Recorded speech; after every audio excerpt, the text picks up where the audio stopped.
BJP में कोई भी छोटा या बड़ा नहीं है। बीजेपी के अंदर पद को लेकर बहुत सीरियसनेस है और वही एक नगीना नितिन नवीन के रूप में इन्होंने आज के दौर में चुना। एक ऐसे व्यक्ति को बीजेपी ने कार्यकारी अध्यक्ष बनाया है जिसके खिलाफ कहीं कुछ उसके विरोधी भी नहीं बोल पा रहे हैं। बीजेपी जब मौजूदा दौर में बहुत ताकतवर है रहते हुए भी वो अपने भविष्य के लीडरशिप की तरफ आगे बढ़ गई है। तो स्वागत में कौन कौन खड़ा है ये देखकर नितिन नवीन जैसे व्यक्ति के लिए कितनी बड़ी बात है। बीजेपी ही इकलौती ऐसी पार्टी है जहां कार्यकर्ताओं की चिंता बड़े नेताओं को है और बीजेपी के सिस्टम को।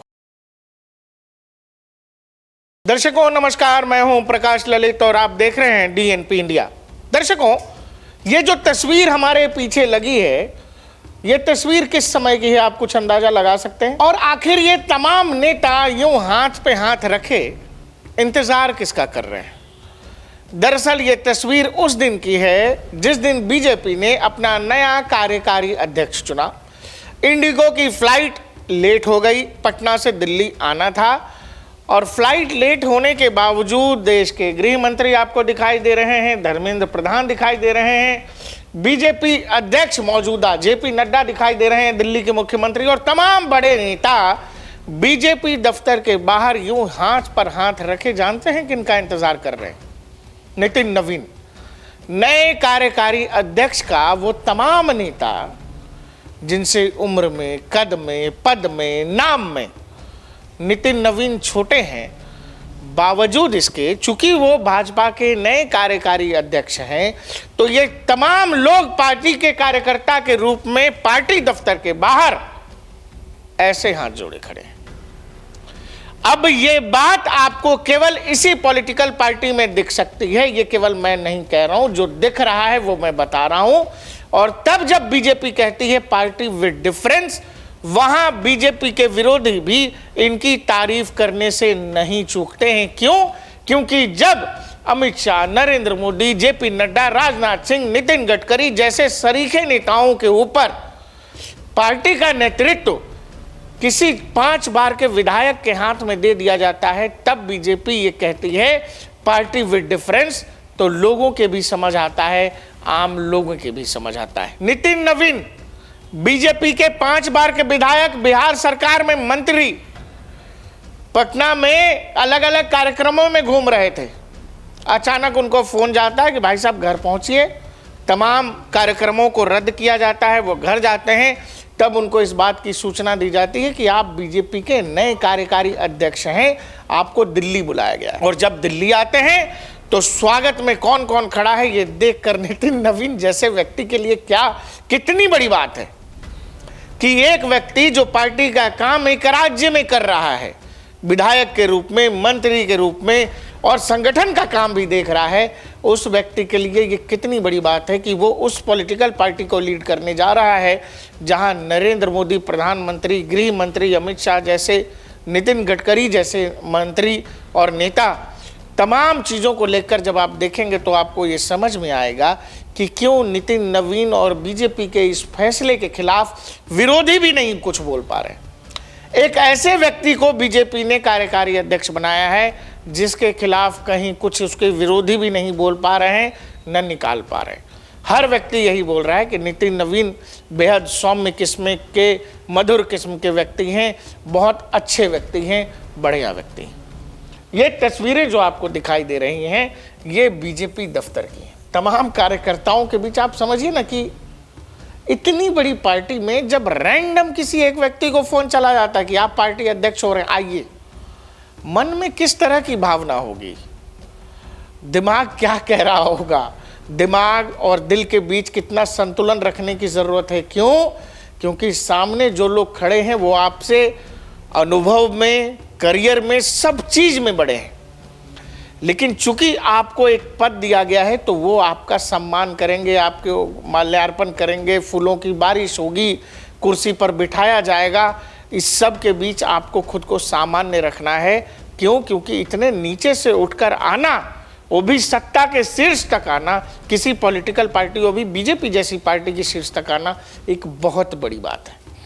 इसीलिए नितिन नवीन जब अध्यक्ष चुने जाते हैं तो मैंने जैसे आपसे कहा कि विरोधियों के पास भी बहुत कुछ बोलने बताने को है नहीं।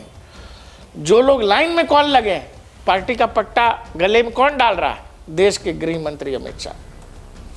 दरअसल दर्शकों, बीजेपी इस देश की इकलौती पॉलिटिकल पार्टी है, अगर आप आकलन भी करेंगे तो भी आपके समझ में आएगा, जहां संगठन, सरकार, संघ, बीजेपी ये सब लोग मिल बैठकर चर्चा करते हैं, विमर्श करते हैं। शायद विरोधाभास भी होता होगा अलग अलग विषयों को लेकर, लेकिन बाद में जब एक बार तय हो गया, जब एक बार वो किसी निश्चित पॉइंट पर पहुंच गए कि हाँ जी ये निर्णय है, उसके बाद आप चाहे प्रधानमंत्री हैं, आप चाहे गृह मंत्री हैं, आप चाहे संघ के बड़े कार्यकर्ता हैं या महामंत्री हैं, हर किसी को वो मंजूर करना पड़ता है और पार्टी की लाइन को सामने से खड़े होकर डिफेंड करना पड़ता है। और यही है कि तमाम विरोधों को छोड़कर या जो भी चीजें हुई होंगी अंदर खाने, क्योंकि नितिन नवीन जिन नामों को काट छाट कर और जिन नामों के ऊपर इनको तरजीह दी गई है, बीजेपी में नेताओं की कमी तो है नहीं, बड़े नेताओं की, वैसे नेता जिनकी फेस वैल्यू है, वैसे नेता जिनका जनादेश है, बावजूद इसके उन सब को दरकिनार कर एक ऐसे व्यक्ति को पार्टी की कमान सौंपना जिस व्यक्ति ने बिहार से बाहर की राजनीति की नहीं, अलग अलग राज्यों में चुनाव प्रभारी जरूर रहे, भारतीय युवा मोर्चा जो भाजयुमो है, जो छात्र विंग है, उसके महामंत्री जरूर रहे, लेकिन पार्टी प्रेसिडेंट जैसा पद मिलना ये बहुत बड़ी बात है। नितिन नवीन को दिल्ली बुलाया गया, कुर्सी पर कौन लोग बैठा रहे हैं? जो खुद मौजूदा अध्यक्ष हैं जेपी नड्डा और देश के गृह मंत्री बगल में खड़े होके कि ये बैठो कुर्सी पे। आप ये समझिए कि ये कितनी बड़ी बात है। बीजेपी के एक बड़े नेता ऐसे ही बातचीत के दौरान कहने लगे कि अब बीजेपी के अंदर हमेशा ऐसा रहा है कि हर नेता या कार्यकर्ता मन से, लगन से काम इसीलिए करता है क्योंकि हर किसी को ये लगता है कि पता नहीं कब किसी दिन फोन आ जाए और वो कोई नया नितिन नवीन या रेखा गुप्ता जैसे दिल्ली में मुख्यमंत्री बनी। बीजेपी के अंदर ऐसा ही होता है और हाल फिलहाल अलग अलग मौकों पर बीजेपी ने, केंद्रीय नेतृत्व ने और संघ ने यह दिखाया है कि बीजेपी में कोई भी छोटा या बड़ा नहीं है। संघ और बीजेपी अपने कार्यकर्ताओं की कद्र करते हैं और आपको बस एक काम करना है, आपको ईमानदारी से अपना काम करते जाना है, बगैर किसी छपास के बीमारी के, बगैर किसी लाइमलाइट के आप अपना काम करते जाइए। कोई ज़रूरत नहीं हमें कि आपका नाम अखबार या टेलीविज़नों पर आ रहा है कि नहीं आ रहा है। बीजेपी के पास वो सिस्टम है कि वो सिस्टम में वो नगीने को ढूंढ लेते हैं और वही एक नगीना नितिन नवीन के रूप में इन्होंने आज के दौर में चुना। अब ये वाली तस्वीर देखिए जिसमें सोफे पर देश के गृह मंत्री धर्मेंद्र प्रधान और पीयूष गोयल बैठे हैं, लेकिन कुर्सी बड़ा सोफा, सिंगल सोफा किनको मिला है? नए कार्यकारी अध्यक्ष और मौजूदा राष्ट्रीय अध्यक्ष को। बीजेपी के अंदर पद को लेकर बहुत सीरियसनेस है और इसमें कोई फर्क नहीं पड़ता। कल को प्रधानमंत्री भी आएंगे तो प्रधानमंत्री के बगल की कुर्सी लगेगी नितिन नवीन के लिए, कार्यकारी अध्यक्ष हैं तो। और जब कार्यकारी अध्यक्ष बन गए, जब बाकायदा कुर्सी बैठ गए, तो नितिन नवीन बीजेपी की उस परंपरा को निर्वाहित करते हुए आगे बढ़े जहां बीजेपी के तमाम सीनियर लीडर से जाकर मिले, मुरली मनोहर जोशी से मिले हैं, राजनाथ सिंह से मिले हैं। और एक परंपरा जो बीजेपी के अंदर है कि आप अपने तमाम सीनियर लीडर्स को उनको सम्मान देते हैं और उनका आशीर्वाद प्राप्त करते हैं। नितिन नवीन की एक पुरानी तस्वीर इंटरनेट पर बहुत तेजी से वायरल है, ये वाली। ये तस्वीर करीब 10-12 साल पुरानी बताई जा रही है। उस समय उप मुख्यमंत्री हुआ करते थे सुशील मोदी। ये किसी लोकल ट्रेन की यात्रा के दौरान की तस्वीर है जिसमें नितिन नवीन ने एक सेल्फी ली है। ऐसा हर पार्टी का कार्यकर्ता, नेता करते हैं। कोई बड़ा नेता सामने होता है तो लोग सेल्फी लेते हैं, लेकिन आज वही नितिन नवीन कहाँ है?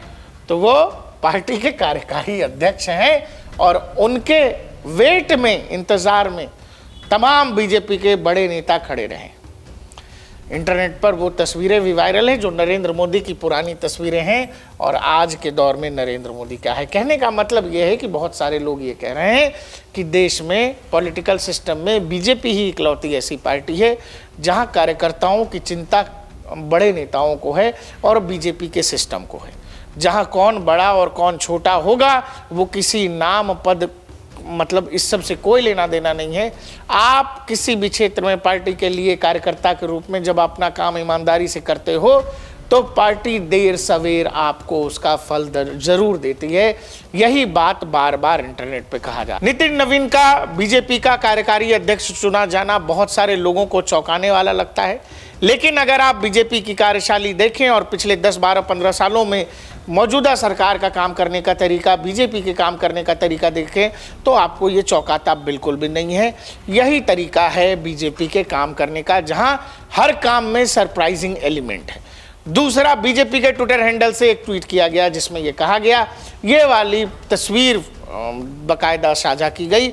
दरअसल ये एक तरह का कटाक्ष किया गया कांग्रेस के ऊपर, क्योंकि रामलीला मैदान जो रविवार को एक रैली थी, उस रैली में अनाउंसर ने पहले तो खरगे जी का नाम ले लिया, लेकिन अचानक फिर अनाउंसर को यह बताना पड़ेगा कि नहीं, खरगे जी से पहले राहुल जी बोलेंगे, और उसी एक तस्वीर को लेकर के एक कटाक्ष किया गया बीजेपी के मेन हैंडल के द्वारा। तो दर्शकों, एक बात तो बहुत साफ है कि कोई भी पॉलिटिकल पार्टी कैसे आगे बढ़ती है, आगे जाती है, उसके पीछे कौन सा सिस्टम, कौन सी ताकत काम करती है।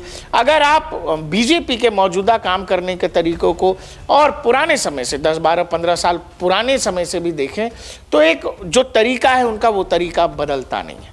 बीजेपी जब मौजूदा दौर में बहुत ताकतवर है, रहते हुए भी वो अपने भविष्य के लीडरशिप की तरफ आगे बढ़ गई है, जहां वो भविष्य को, आने वाले समय में कौन नेता देश और पार्टी की बागडोर संभालेंगे, उस भविष्य को ध्यान में रखते हुए नई पीढ़ी को मौका दिया जा रहा है, नए लोगों को आगे किया जा रहा है। नितिन नवीन उसी फहरिस्त का हिस्सा है। देखते रहिए DNP इंडिया, हर खबर भरोसे के साथ।